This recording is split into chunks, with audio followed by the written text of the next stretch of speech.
Hello दोस्तों, मैं हूं राकेश कुमार और आपका स्वागत है फिर से एक सच्ची और भूतिया घटना के बारे में। दोस्तों, ये जो घटना है, ये एक परमजीत नाम के लड़के की है।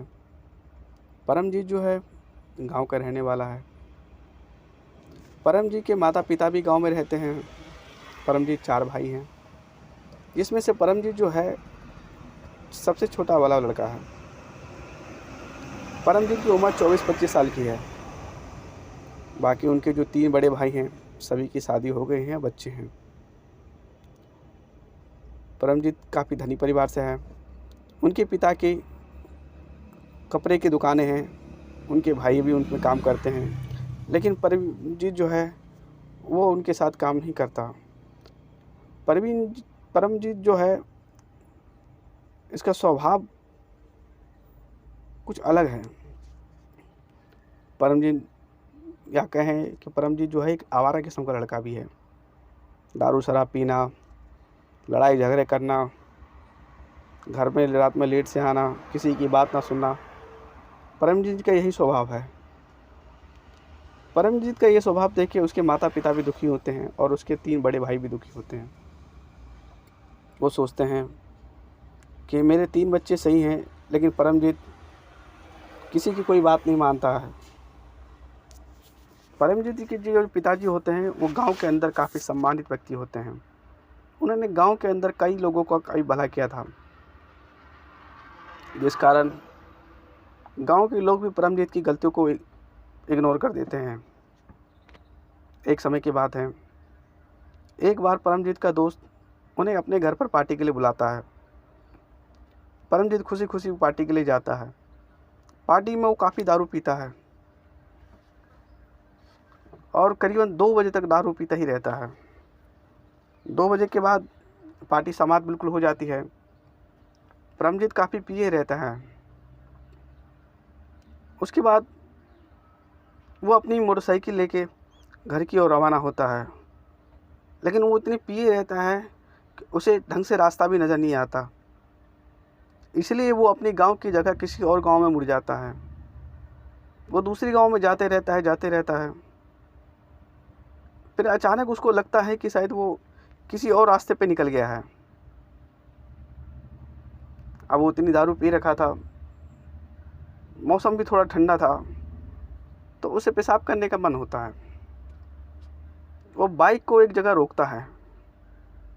बाइक जहाँ रुकती है वहाँ एक बड़ा सा खजूर का पेड़ होता है। वो उसी खजूर के पेड़ पे जाता है और खजूर के पेड़ पे ही मूतने लग जाता है। अब उसके बाद वो फिर अपनी बाइक पे बैठता है और बाइक को मोड़ लेता है। वो अपने घर के रास्ते की तरफ चलता है और जैसे तैसे करके वो घर पहुंच जाता है। सुबह होती है। फिर वो अपने दोस्तों के यारों के साथ निकल जाता है। अब उसके माता पिता भी उसको लेके काफ़ी चिंतित होते हैं।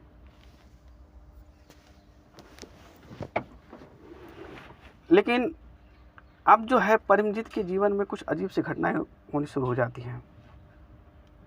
परमजीत को ऐसा लगता है कि उसको शरीर में कमजोरी सी आ रही है।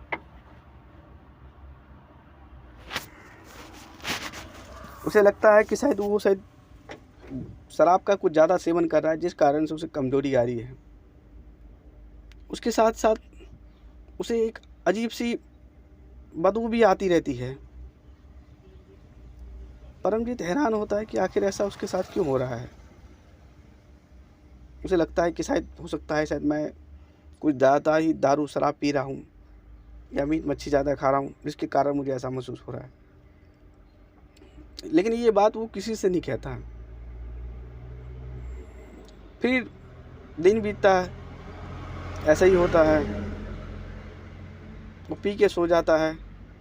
सुबह उठता है, देखता है कि फिर कमज़ोरी आ रही है, शरीर उठा नहीं जा रहा है और एक एक अजीब सी गंध उसको हमेशा महसूस होने लगती है।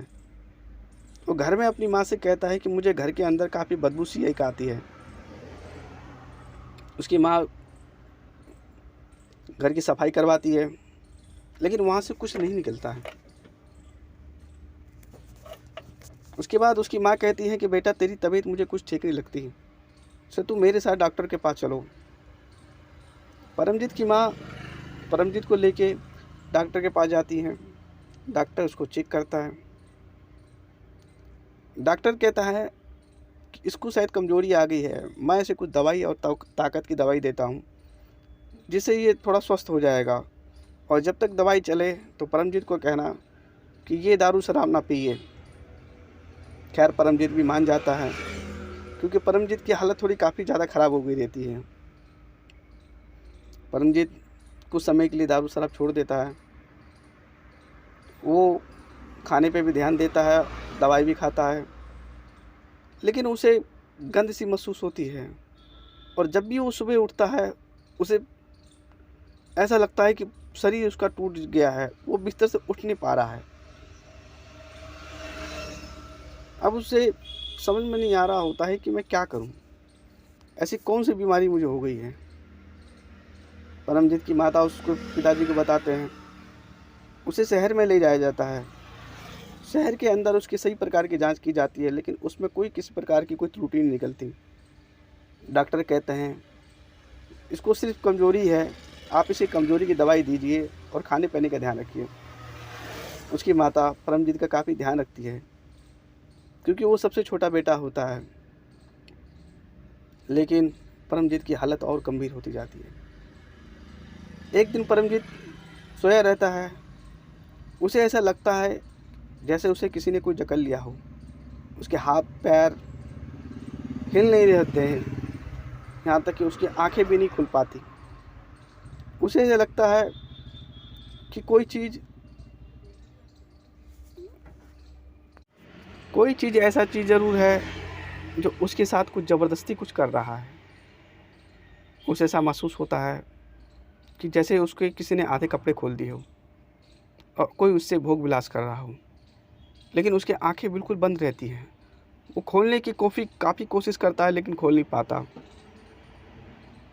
क्या सुबह होती है, जब उसकी आंखें खुलती है तो देखता है कि उसके कपड़े जैसे कि तैसे ही हैं, लेकिन शरीर के अंदर एक बहुत सी कमज़ोरी आ गई है। परमजीत ये बातें किसी को नहीं कहता। उसे लगता है कि शायद मुझे कोई अलग प्रकार की बीमारी पकड़ लिया है। अब ऐसी 2-3 दिन और सिलसिला चलता है। परमजीत की हालत और ख़राब होने लगती है। अब उसके माता पिता और भाई जितने भी होते हैं, सभी परमजीत को लेकर चिंतित होते हैं कि इसको क्या हो गया है, कुछ समझ में नहीं आ रहा। एक दिन परमजीत जो रहता है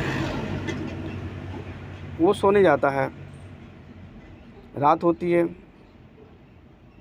लेकिन परमजीत इस बार सोचता है कि नहीं, इस बार चाहे जो हो जाए मैं देखूंगा कि आखिर मेरे साथ क्या होता है।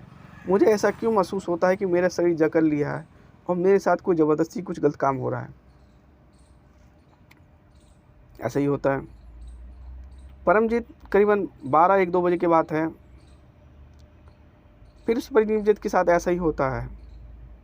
उसके शरीर जकड़ जाते हैं और वो उसके कपड़े आधे खुलने शुरू हो जाते हैं। परमजीत बड़ी मुश्किल से अपनी आंखें खोलता है तो उसको अपने सामने एक बड़ा भयंकर सा चेहरा नज़र आता है। ये एक लड़की का जैसा रहता है, जो काफ़ी बड़ा भयानक होता है। वो उसको देख के काफ़ी भयभीत हो जाता है। वो बहुत चिल्लाने की कोशिश करता है, लेकिन चिल्ला नहीं पाता। हाथ पैर डुलाने की कोशिश करता है, लेकिन वो भी नहीं कर पाता। वो काफ़ी परेशान हो जाता है कि अब क्या किया जाए। वो असहाय रहता है। वो जो होती है उसके साथ जो करना होता है वो करती है और फिर चली जाती है। लेकिन वो परमजीत को धमकी दे के जाती है कि अगर उसने किसी को भी उसके बारे में बताया तो उसे जान से मार देगी। परमजीत उसे देख के बड़ा भयभीत रहता है। सुबह होती है। परमजीत कहने के लिए अपनी माता के पास जाता है, लेकिन जो ही वो बात वो कहने ही वाला होता है कि उसे चुड़ैल का साया वहाँ घर में उसके माता के पास नज़र आता है। वो डर जाता है और कुछ नहीं बोलता है। वो अपने पिता के पास भी जाता है, पिता के साथ भी ऐसे ही होता है। वो चुड़ैल का साया उसको वहाँ भी नज़र आता है, लेकिन उसके पिताजी माताजी उसकी हरकतों देख के हैरान होते हैं। वो समझ जाते हैं कि मामला कुछ और गड़बड़ है, इसे किसी और चीज़ ने पकड़ा हुआ है। उसके माता जी जो होती है वो प्रायः मंदिर जाया करती है। मंदिर में एक भगत जी रहते हैं जो भूत प्रेत उतारा करते हैं। उनकी माता जी उस भगत जी से कहते हैं कि हमारे लड़के के साथ कुछ अजीब सी घटनाएं घट रही हैं और आजकल वो बड़ा भयभीत सभी रहता है। भगत जी जो रहते हैं वो कहते हैं ठीक है, तुम उसका पहना हुआ कोई भी वस्तु लेके अब मेरे पास आना, उसके बाद मैं अगले दिन बताऊंगा।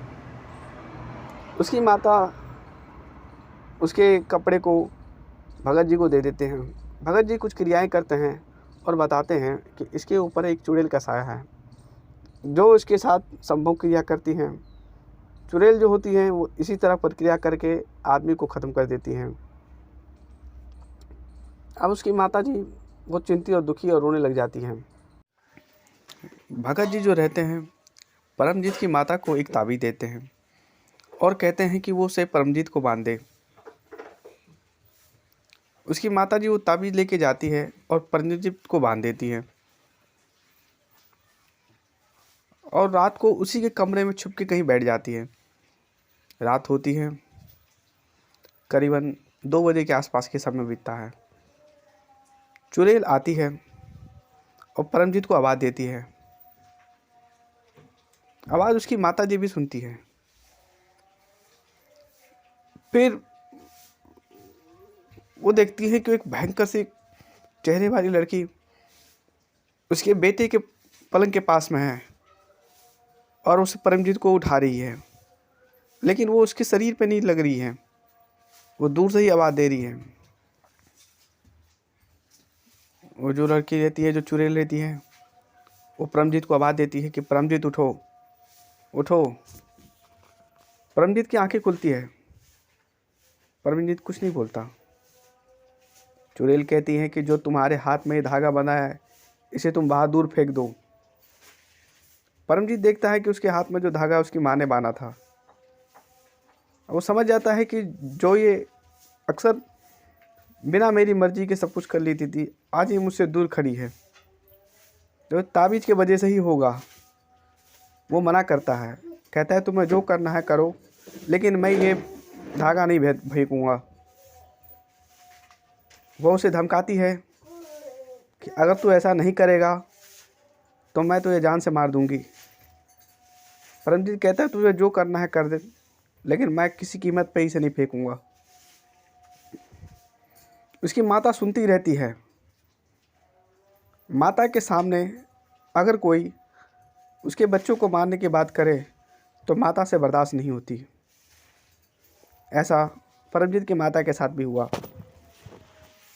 जहाँ वो छुपी थी वहीं पे झाड़ू रखा था। उसकी माता ने झाड़ू को उठाया और चुड़ैल पे लगी मारने। झाड़ू जो होता है वो लक्ष्मी का प्रतीक होता है। उसके बाद वो चुड़ैल वहाँ से गायब हो गई और दूर चली गई कि जा तेरे बच्चे की जान बच गई। उसके बाद परमजीत की धीरे धीरे हालत में सुधार होती है। अब परमजीत स्वस्थ होता है। परमजीत की ये घटना उसकी ज़िंदगी को बदल देती है। वो धीरे धीरे अपने सारे बुरे कर्म छोड़ देता है। वो दारू शराब पीना, पार्टियों में जाना, लोगों से लड़ाई झगड़ा करना, वो सभी छोड़ देता है। परमजीत की शादी हो जाती है, बच्चे होते हैं और वो अपना सुखपूर्वक जीवन बिताने लग जाता है। दोस्तों, ये कहानी आपको कैसे लगी ज़रूर बताइएगा। पसंद आए तो लाइक कीजिएगा, कमेंट कीजिएगा, दोस्तों के साथ शेयर भी कीजिएगा। जब तक के लिए जय हिंद।